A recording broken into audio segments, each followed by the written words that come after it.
라이딩할 때 블루투스로 듣기 좋은 한당의 바이크판 사건 반장 팟캐스트 시작합니다. 오늘은 그 인터넷 바이크 커뮤니티죠. 바튜메에서 아주 뜨거웠던 글 하나를 좀 자세히 들여다볼까 하는데요. 아, 그 블랙박스 신고 건 말씀이시죠? 네, 맞습니다. 블랙박스 영상 신고로 중앙선 침범 과태료를 부과받은 한 라이더의 사연인데 이게 커뮤니티에서 정말 논쟁이 대단했습니다. 네, 저도 봤습니다. 댓글이 엄청났죠? 어떤 내용이었고 또 다른 라이더들은 어떻게 반응했는지 오늘 좀 깊이 파고 들어가 보죠. 우선 글을 올리신 분은 한 10년 가까이 바이크를 타셨다고 해요. 꽤 오래 타셨네요? 네. 근데 이런 일은 처음 겪었다면서 글을 시작하셨어요. 그 청도 운문 쪽 아시죠? 그쪽 산길을 달리고 있었는데 네, 경치 좋은 곳이죠? 그렇죠.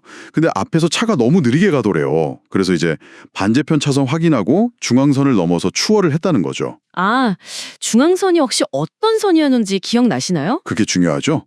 황색 실선이었습니다. 아, 실선. 네. 근데 뭐 주행 중에 시비가 붙거나 그런 건 전혀 없었다고 하고요.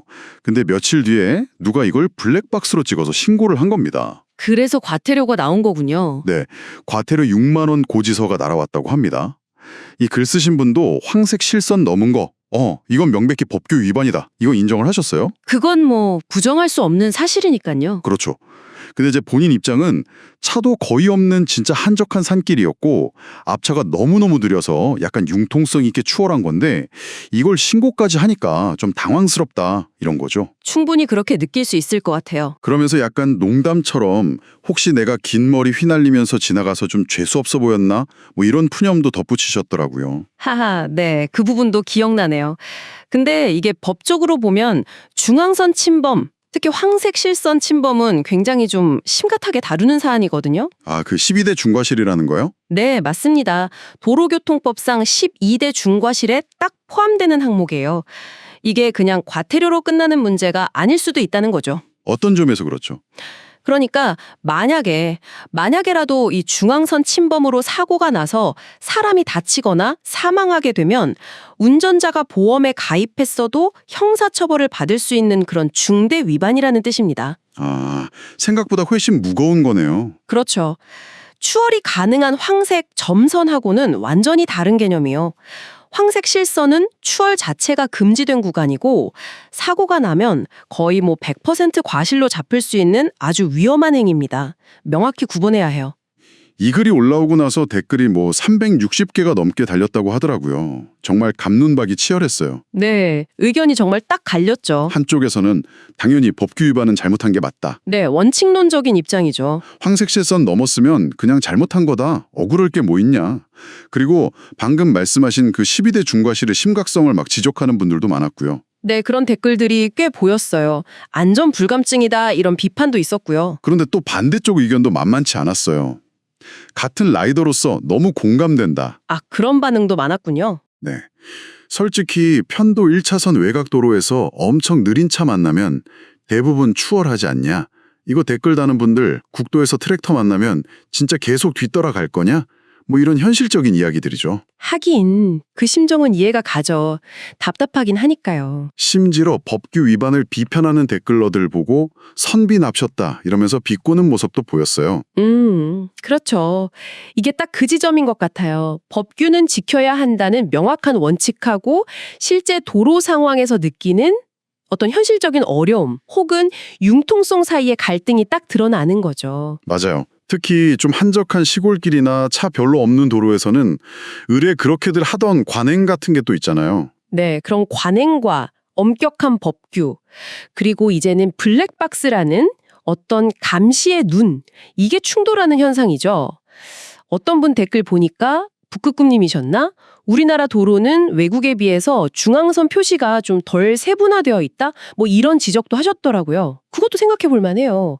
시야가 확보되어도 그냥 실선인 경우가 많다는 거죠. 그리고 또 하나, 신고한 운전자의 의도가 뭐냐? 이걸 놓고도 말이 많았어요. 아, 신고자 심리 분석까지? 네, 그냥 법규 위반을 보고 공익 차원에서 신고한 걸까?